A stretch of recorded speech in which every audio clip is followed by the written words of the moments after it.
الله ربي والإسلام ديني ومحمدا رسول الله.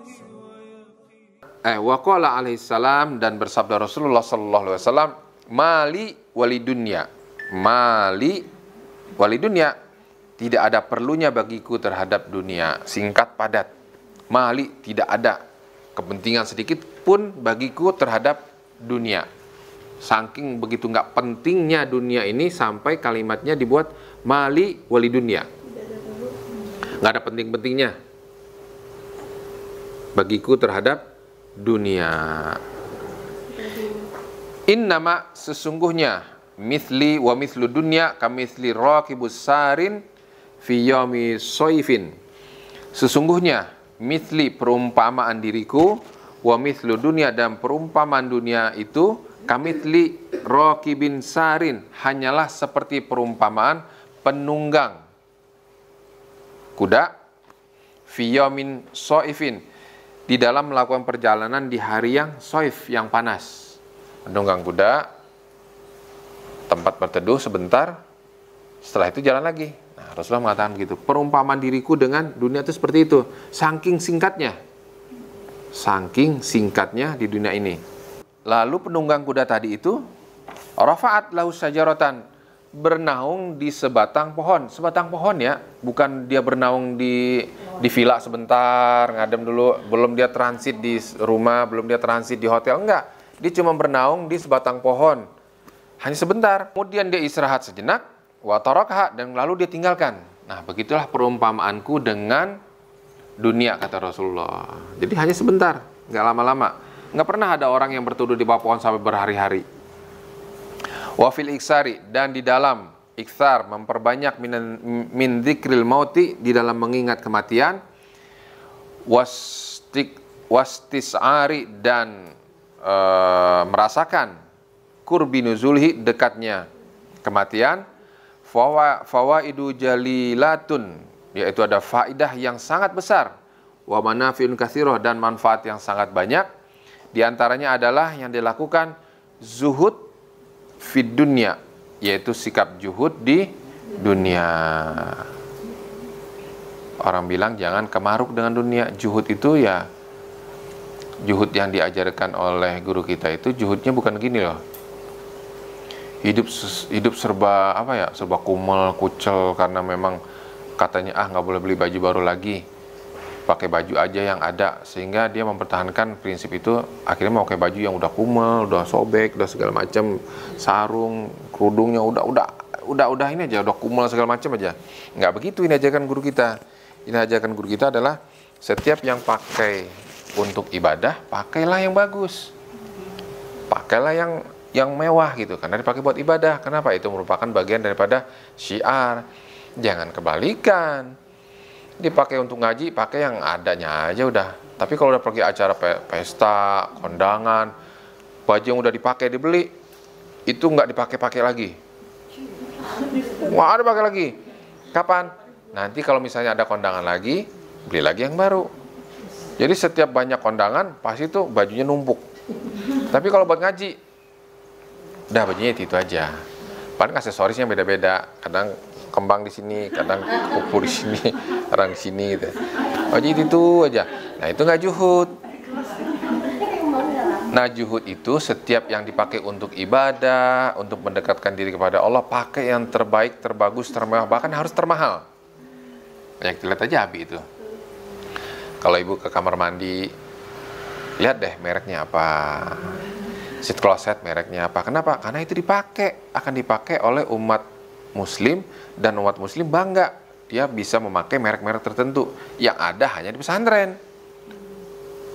Kalau bangganya make itu di hotel ya nggak aneh, tapi ini dipakai di pesantren gitu. Lihat sendoknya, berat banget, dan mulut kayaknya hampir nggak muat gitu kalau nyuap gitu, saking gedenya. Dan harganya 100. Ingat ya, kalau lagi ada acara jangan suka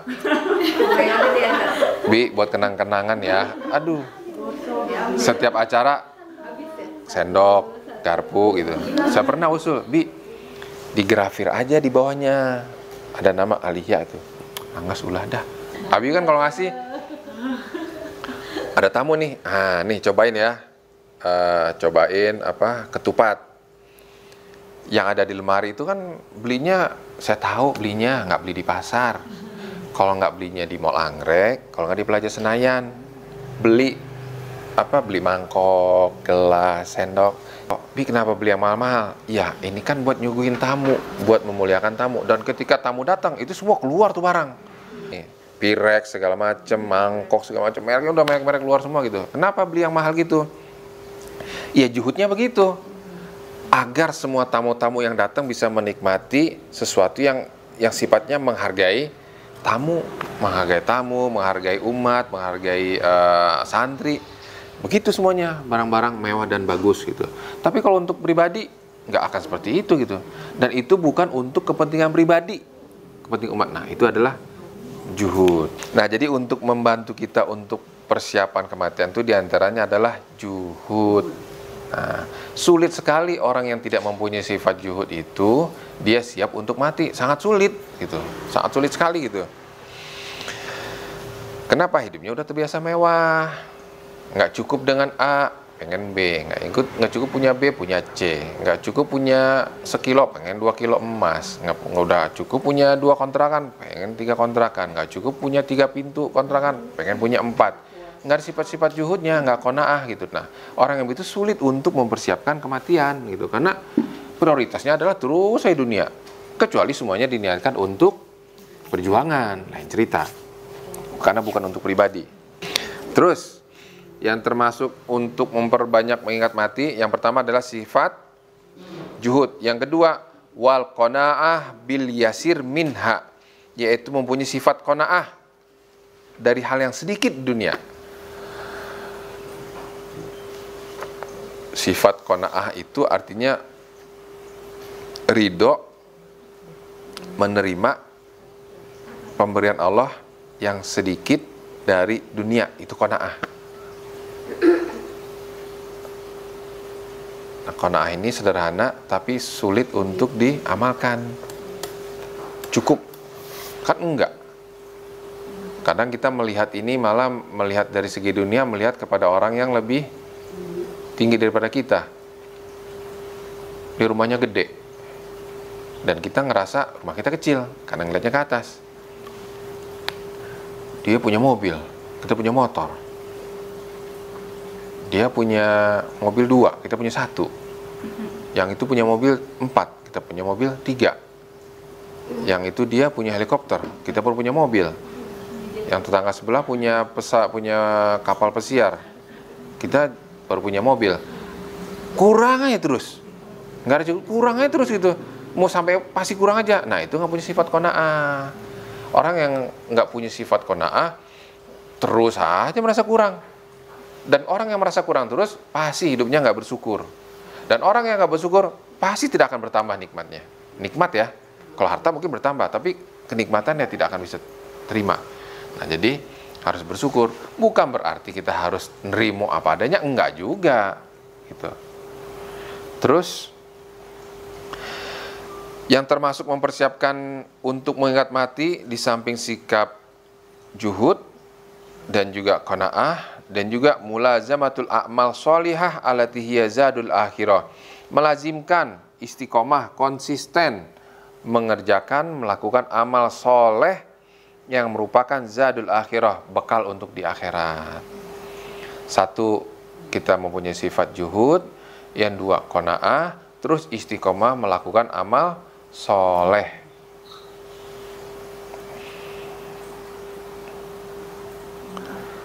Dan juga wa mujanabatu sayiat wa mukhalafati, yaitu menjauhkan diri daripada sayiat, perbuatan-perbuatan dosa. Wal mubadaratu bitaubah, dan bersegera bertaubat ilallahi ta'ala minha in kana qad faraqaha, yaitu di samping kita juga menjauhkan diri daripada berbuat dosa, dan juga mubadaratu bitaubah, bersegera melakukan taubat kepada Allah Subhanahu wa taala. Paling enggak setiap habis sholat lah baca Astaghfirullahalazim li wali walidayya wali masyaikhi wali ashabi hukukil wajibati alayya. 3 kali aja baca itu. Berarti kan sehari semalam berarti ada 15. Kita memohonkan ampun kepada siapa? 1, memohonkan ampun kepada diri kita, kedua orang tua, kepada guru-guru, dan kepada orang-orang yang haknya pernah keambil sama kita. Gitu. Kita doa, kita minta ampunkan. Nah, kalau itu setiap habis sholat dibaca, insya Allah gugurlah kewajiban kita di dalam mengingat kematian ini. Gitu. Wafinisyan zikril mauti, dan di dalam melupakan mengingat mati, wa itolatil amal, dan berpanjang angan-angan, atau dodu hadhil fawaid, yaitu kebalikan daripada faedah-faedah yang tadi di atas disebutkan. Wa hadhihi al manafi' min siddatir raghbah fi dunya, dan itu adalah perkara yang sangat menyukai kehidupan dunia. Kebalikannya, kebalikan orang yang tidak bersiap untuk mati. Kalau yang pertama tadi kan juhud, kebalikannya suka dengan kehidupan dunia. Terus kebalikannya lagi, wasidatul hirsi ala jami hutomiha, rakus dalam mengumpulkan harta dunia. Saya nggak ngerti itu pejabat tuh ya, nggak ada habis-habisnya gitu. Padahal dia makan siang, yang bisa dia makan tuh hanya sepiring gitu. Nggak sampai dia, karena hartanya udah berlimpah, dia makan siang itu harus 10 piring. Kan enggak, sepiring. Makan malam sepiring, makan sarapan juga sepiring. Terus ngumpulin aja. Dan sedikit pun kalau harta yang sifatnya itu korupsi, nggak mungkin bikin pesantren. Karena harta yang haram kembali lagi pada hasil pekerjaan yang haram. Nggak mungkin. Dia nyantun anak yatim, dia ngasih ke pesantren-pesantren, dia bangun pesantren untuk anak-anak yatim, untuk hafal Quran, nggak mungkin. Harta yang didapatkan haram, pasti larinya lagi kepada pekerjaan-pekerjaan yang haram. Nauzubillah, jangan sampai yang sifatnya jabatan-jabatan yang banyak mengandung fitnah itu pada terjadi pada anak cucu turunan kita gitu. Ada aja godaannya. Ada aja godaannya gitu. Nah, jadi sifat yang harus kita tanamkan juga kepada anak-anak kita itu nanti adalah sifat juhud, qanaah, dan selalu segera bertobat kepada Allah Subhanahu wa taala dan melazimkan berbuat baik dan menjauhi segala perbuatan maksiat. Udah poin-poinnya itu. Nah, kalau udah itu dipegang sama anak-anak keturunan kita, pasti hidupnya bener, nggak macem-macem, nggak akan menyimpang gitu.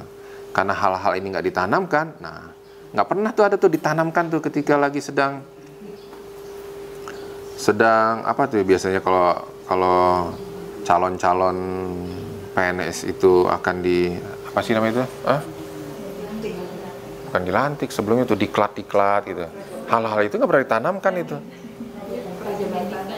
Prajabatan nggak ada. Coba itu tanamkan. Yang tadi poin-poin yang kita sebutkan tuh pasti dia, masa sih lagi korupsi, uang haram masih dipegang, nanti mati lagi mana? Nggak jadi balikin lagi ya. Ada tuh perasaan filter dan kontrol diri itu ada gitu. Itu nggak pernah ada. Sehingga ya udah menjadi hal yang biasa. Sehingga dalam sebuah sistem jadi sudah terbiasa melakukan kesalahan yang dilakukan tahu sama lain. Terbangunlah sebuah sistem yang di situ sistemnya udah tahu sama tahu dan biasa dan berkembang. Mereka udah tahu ini salah. Udah bersama-sama aja melakukan kesalahan. Itu. Bisyahawatiha, dengan melampiaskan nafsunya kepada dunia. Wal iktirar bizakharifiha. Nah, kalau kita nih, Abi nih suka jalan-jalan, tapi di situ disisipkan pendidikan ziarah. Nggak ada tempat di situ harus ziarah. Mau ke Bandung, pasti ziarah. Ya, adapun mampir ke mall itu mah sampingan, selingan itu mah. Tapi itu tujuannya adalah ziarah ke Bandung, ke Garut, niatnya ziarah. Pergi ke misalnya ke Padang, niatnya ziarah ke makam-makam makam Ismail Bate, makam ulama-ulama dulu. Nah, anak-anak di bawah tuh dikenalkan, ziarah. Selebihnya ya refreshingnya diajak ke tempat makan, diajak belanja, pergi ke Singapura. Kenapa? Ziarah. Taunya apa? Pokoknya taunya orang kalau ke negara itu ziarah. Ziarah mana? Ziarah ke situ. Adapun dikenalkan dengan dunia mall, shopping mah itu mah nggak usah diajarin tuh mah. Udah insting itu mah. Di mana tempat di situ ada AC-nya pasti orang pada mampir ke sana. Walaupun nggak belanja gitu ya. Yang penting ada foto, ada status gitu. Nah, dibiasakan kepada yang sifatnya itu perkara-perkara seperti itu tuh dihindarkan. Nah, Abi itu udah sempurna sekali ngedidik anak-anak itu. Jadi tidak ada yang terlepas dari semua pendidikan. Pergi kemanapun, semewah kemanapun kepergian, dan sehebat apapun kendaraan yang dikendarai, itu alur-alur itu tuh tetap dilaksanakan sama anak tuh. Waktunya duha, berhenti dulu, duha dulu. Duha dulu, jadi jangan sampai orang kalau udah jalan-jalan lupa diri. Lupa diri, karena udah, pokoknya ini rihlah ini adalah senang-senang. Kebiasaan-kebiasaan rutinitas yang selama ini dilakukan di rumah nggak jalan-jalan, itu lupakan dulu sementara. Biasanya kan begitu orang kalau udah jalan-jalan. Ini mah enggak.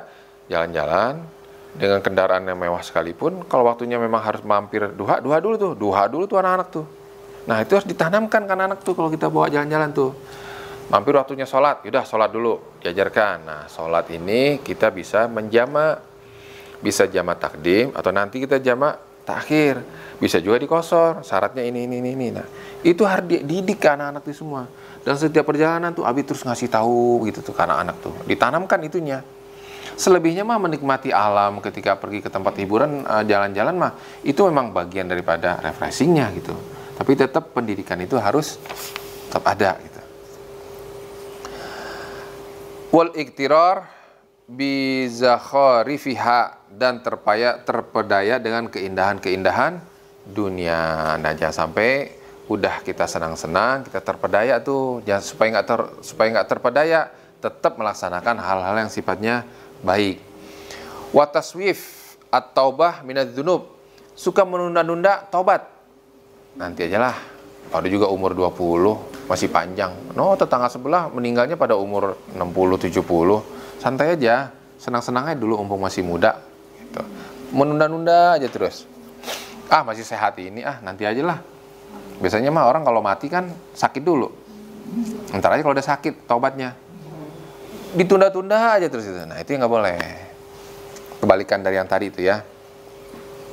Wat takasul anil a'mali sholihah, bermalas-malasan melakukan amal kebaikan. Kadul yang lain sih boleh. Tapi kalau untuk amal kebaikan kalau bisa mah jangan. Gitu loh. Memang sifat malas itu adalah sifat yang apa ya? Manusiawi dan harus dilawan gitu. Nggak boleh dimanjain. Harus dilawan. Jangan sampai nanti masuk neraka gara-gara males. Kamu beriman kata malaikat.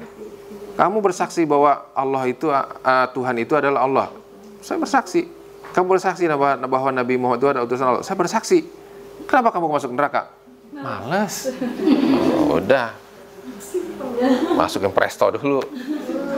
Jadi jangan sampai gara-gara males, jadi kita jadi sial bawahnya. Harus dilawan. Waqad qala salafus shalih rahimallahu man tala amaluhu sa'a amaluhu. Telah berkata orang-orang salafus shalih, orang-orang soleh terdahulu, mengatakan bahwa man tala amaluhu, siapa saja yang panjang angan-angan, sa'a amaluhu, pasti buruk perbuatannya. Barang siapa yang panjang angan-angan, pasti perbuatannya buruk. Berarti perbuatannya nggak baik? Iya, berarti perbuatannya buruk. Panjang angan-angannya berarti baik nggak? Buruk. Karena dikatakan, yang ngomong bukan siapa-siapa. Salafus soleh, orang-orang yang soleh terdahulu mengatakan bahwa barang siapa yang panjang angan-angan, pasti buruklah perbuatannya. Itu jadi pegangan hidup buat kita itu. Jangan panjang angan-angan. Gitu. Bukan cita-cita yang setinggi langit.